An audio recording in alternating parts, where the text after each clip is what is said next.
साथी नमस्कार। महाराष्ट्र को लेकर कोई ऐसा दिन नहीं जाता कि जब देश में चर्चा ना हो। पिछले लगभग एक साल से, या यूं कहें कि लगभग साल भर तो नहीं, पर लगभग एक साल से महाराष्ट्र भारत की राजनीति में एवरी डे चर्चा का विषय बना रहता है, किसी ना किसी कारण से।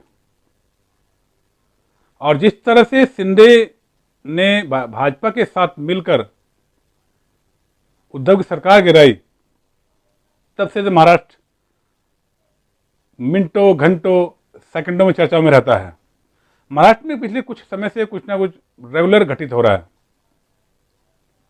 लेकिन अब जो घटित हो रहा है, जो चल रहा है, वो बड़ा इंटरेस्टिंग है। इंटरेस्टिंग इसलिए भी है कि वहां फिर से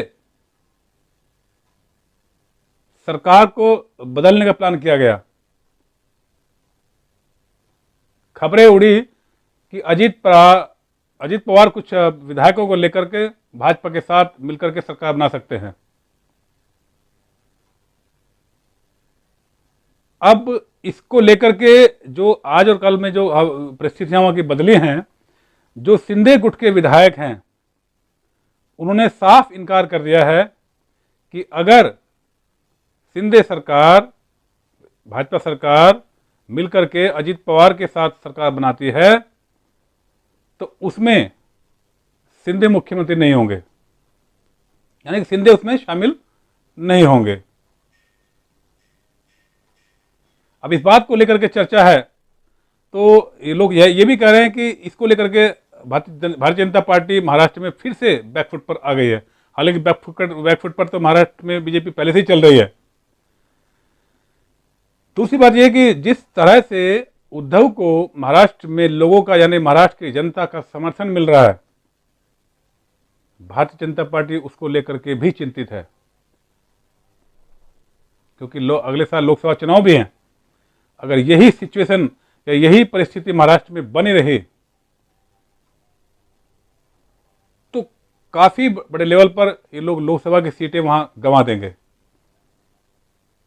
कि उत्तर प्रदेश और महाराष्ट्र दो ही ऐसे स्टेट हैं जहां पर बड़े लेवल पर लोकसभा की सीटें हैं। तो भारतीय जनता पार्टी चूंकि शिंदे को लेकर के महाराष्ट्र के जो लोगों के मन में है वो कुछ अच्छे विचार नहीं है। अब उनके प्रति लोगों का रुझान घट रहा है, लगातार घट रहा है।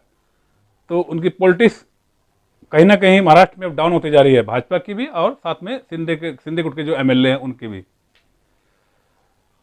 अब भारतीय जनता पार्टी किसी भी परिस्थिति में वहां अपने आप को स्थापित करना चाहती है, क्योंकि शिंदे की जो प्रसिद्धि है वो वहां पे कम हो रही है। तो भाजपा चाहती है कि वहां से शिंदे को हटा करके किसी और को मुख्यमंत्री वहां बना दिया जाए। लेकिन शिंदे के ही गुट के एमएलए ने, विधायकों ने ये साफ कर दिया कि अगर अजीत पवार यानी या भारतीय जनता पार्टी शिंदे के साथ मिलकर के या उसके साथ शरद पवार के साथ मिलकर सरकार बनाते हैं तो ये उनसे नाता तोड़ लेंगे, यानी शिंदे गुट वहां से अलग हट जाएगा। ये बात चर्चा चल ही रही थी और इसमें कहीं ना कहीं लोग ये ऐसा मान रहे थे कि बीजेपी वहां सरकार बना लेगी अजीत पवार को तोड़ करके।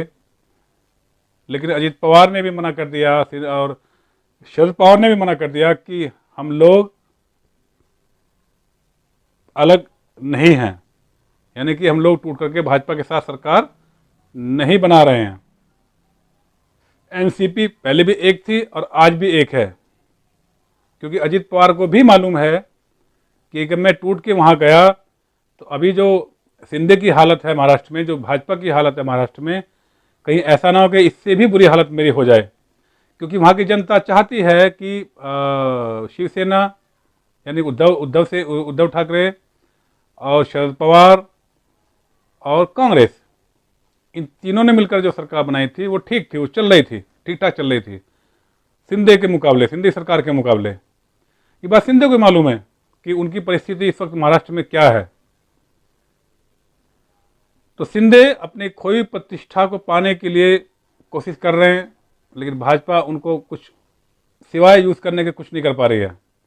और शिंदे भी भाजपा के बिना कुछ वहाँ कुछ कर पाएंगे ऐसा लगता भी नहीं है। ये वहाँ की जनता भी कहती है कि शिंदे अगर कुछ भी करते हैं तो बिना दिल्ली दरबार के वो एक कदम भी आगे नहीं बढ़ सकते, कोई डिसीजन नहीं ले सकते। कुछ लोग तो यहाँ तक भी कहते हैं कि कहने को ही शिंदे सीएम हैं, लेकिन सारा कामकाज तो केवल और केवल फडणवीस देख रहे हैं। तो शिंदे लोग यहाँ भी कह रहे हैं कि कुछ लोग, हमारे बात होती है महाराष्ट्र में, लोग ये भी कहते हैं कि शिंदे इस सरकार के बाद खत्म हो जाएंगे। तो शिंदे के जो विधायक हैं, हो सकता है इलेक्शन से कुछ दिन पहले टूट करके वो माफी मांग के या कुछ भी करके वापसी उद्धव के गुट में आ जाएं, क्योंकि उन्हें डर है इलेक्शन में उनका क्या होने वाला है, वो भली भांति जानते हैं कि जिस तरह उद्धव को और उनके आदित्य ठाकरे को लोगों का समर्थन मिल रहा है, ये बात शिंदे गुट भली भांति जानता है। खैर, क्या भाजपा ने फिर से महाराष्ट्र को लेकर गलती कर दी है? क्योंकि पहले वो गलती वो भुगत रहे हैं, वहाँ की जनता के मन में उनके प्रति नफरत पैदा हो गई है भाजपा के प्रति। लेकिन सबको नहीं कह सकते, लेकिन कुछ इलाकों में है जिस तरह से उन्हें समर्थन मिल रहा है, तो भाजपा को उतना समर्थन शायद नहीं मिल पाएगा। लेकिन अब शिंदे का आने वाला वक्त कैसा होगा, कैसे वो अपने आप को सर्वाइव करेंगे, महाराष्ट्र की राजनीति में कैसे स्थापित करेंगे, बहुत आसान तो नहीं है। कि जिस तरह से आदित्य को समर्थन मिला, उद्धव ठाकरे को समर्थन मिला, उससे शिंदे सरकार कहीं ना कहीं चिंतित तो है, उनके विधायक चिंतित तो हैं। अब सवाल लोग यही खड़ा कर रहे हैं, यही पूछ रहे हैं कि ये लोग टूट करके वापसी शिंदे गुट में कब आएंगे, सॉरी, ये टूट करके वापसी उद्धव गुट में कब आएंगे, और आएंगे भी या नहीं आएंगे, आने वाला क्या होगा ये तो आने वाला वक्त बताएगा। लेकिन फिलहाल महाराष्ट्र में जो स्थिति है वो ये है कि अभी वहाँ कोई अजीत पवार टूट के नहीं जा रहे हैं। शरद पवार ने और अजीत पवार ने दोनों ने इस बात को मना कर दिया है कि हम महाराष्ट्र में भाजपा के साथ मिलकर कोई सरकार नहीं बना रहे हैं। इस वीडियो में इतना ही, फिर मिलेंगे एक नई वीडियो के साथ, तब तक के लिए नमस्कार।